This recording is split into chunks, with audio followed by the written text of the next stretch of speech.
Isa na namang kagulat-gulat na araw sa inyong lahat. Basketball is a team game at kahit nasabihin nating maganda ang nilararo ni Kai Sotto sa kanyang rookie season sa NBL ay hindi natin ito masasabi sa kanilang team dahil nagiging trend na sa mga laro ng Adelaide 36ers na nahihirapan silang mag-close out ng mga laro.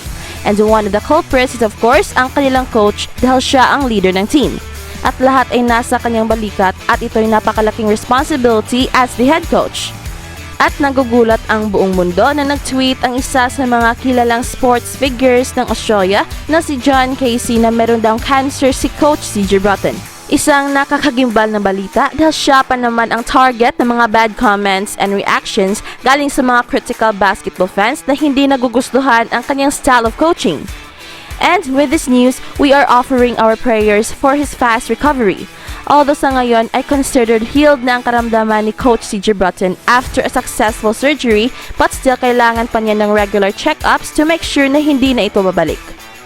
At ang balitang ito ay hindi makakatulong sa kampanya ng team dahil isang stressful job ang pagiging isang head coach and it entails a lot of hard work at ang iba pa nga dyan ay hindi na natutulog watching videos of their opponents and dissecting plays upang maganda ang game plan every game. At dito pwedeng masasagasaan ang development ni Kai Sotto dahil it's very hard also for Kai Sotto to absorb the emotional side sa problema ni Coach CJ Bruton knowing na meron itong matinding karamdaman. This kind of situation is the last thing that Kai Sotto needs, but nandyan na yan. And the best thing for Kai Sotto to do is to make his coach an inspiration na kahit merong karamdaman ay patuloy pa rin sa kanyang coaching dream. But as far as Coach CJ Bruton is concerned, maybe he could be better off as an assistant or coaching consultant na lang siguro and give his reign to another coach if he truly loves the team and the whole organization. It shows sa kanilang mga laro ang inconsistency sa kanyang game plan and he has the tendency to leave the fate of his team to the hands of his players, not even calling a timeout when needed at crunch time. With this announcement, it is more logical for him to just step down dahil mahirap namang mag-compromise ang kanyang kalusugan dahil coaching is not an ordinary job. It is a very big responsibility na pwede makaka-apekto sa kanyang kalusugan. As they say, health is always the top priority. The read, rejected by Sotto.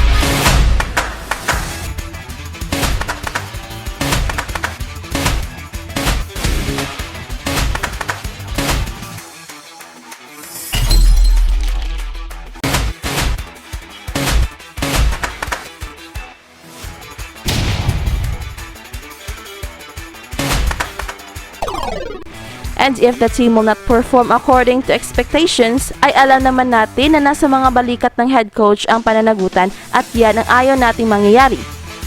At mukhang patuloy ang patong-patong na kamalasan ng team.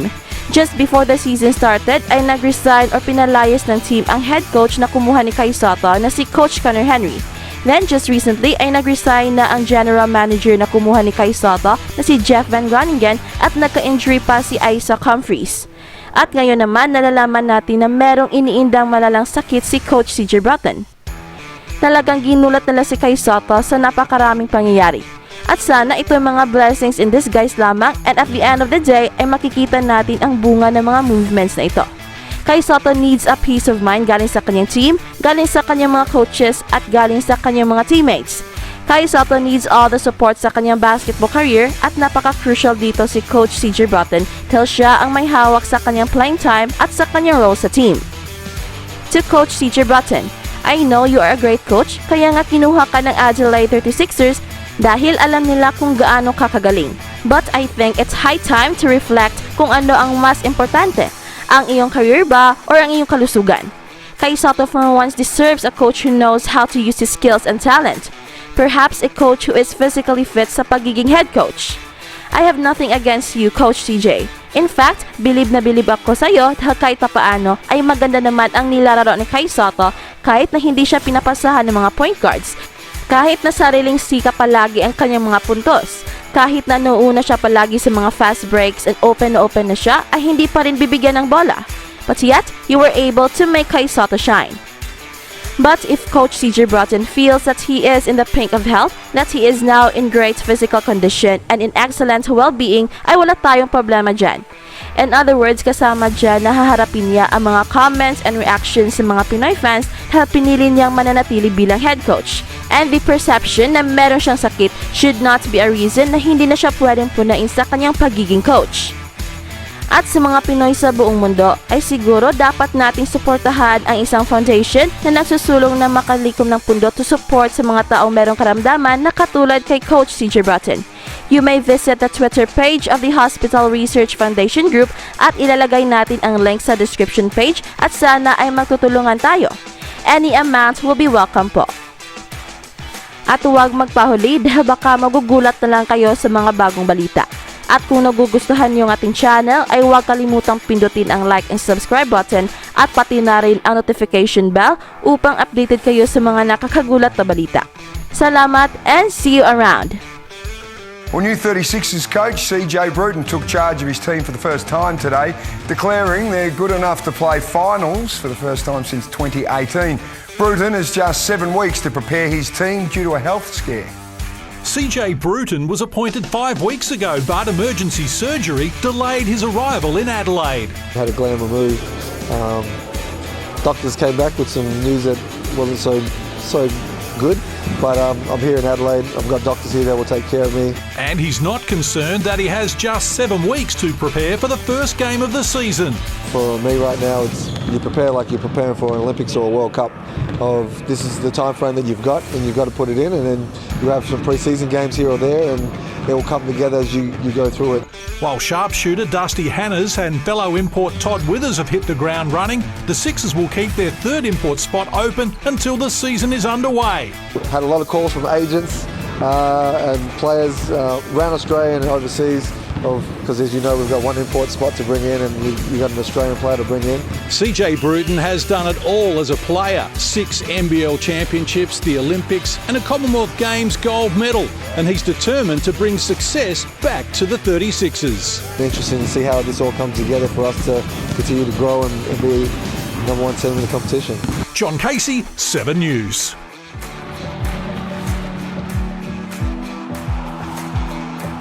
As an Adelaide 36ers player, we have a responsibility to be role models in the community, and partnering with the Hospital Research Foundation allows us to do that.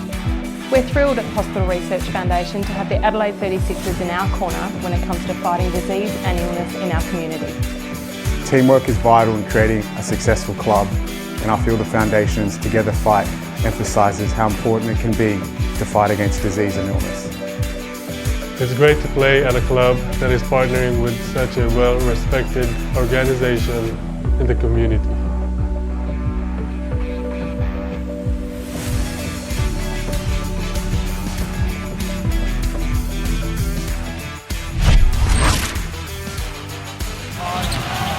Vasilovic could have put it up, throws it back out. We're going to have to put it up now.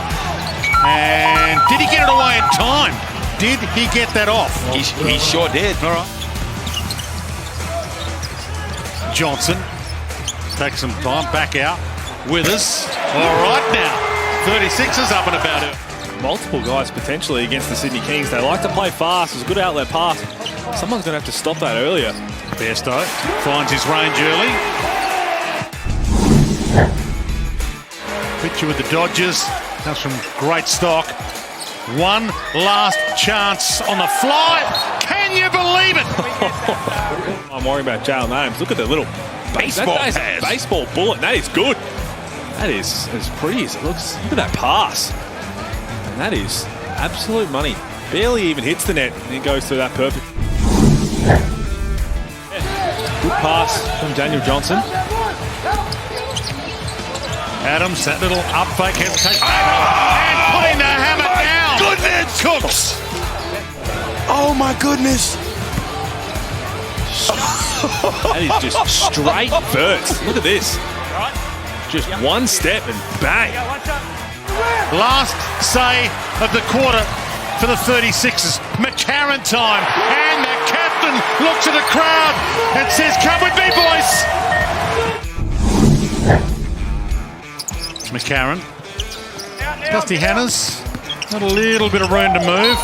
And puts in the bucket and will get the extra. Dusty Hannahs rising to the occasion. Action as well. So the back screen came and you had Dusty Hannahs pop back, hand in the cookie jar. Had a possession moments ago to punch the lead out to 8. Cooks in the spin move. Can't finish. Does finish in the end. Second effort. Superb. House getting broken into and stealing his Olympic medal. So hopefully Twitter does its thing. Oh my. Cooks, as the shot clock expired, jams another. Kings in front. They've met every challenge of 30.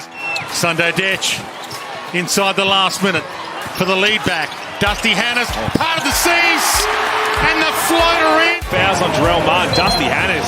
C's just parted. We are out of here.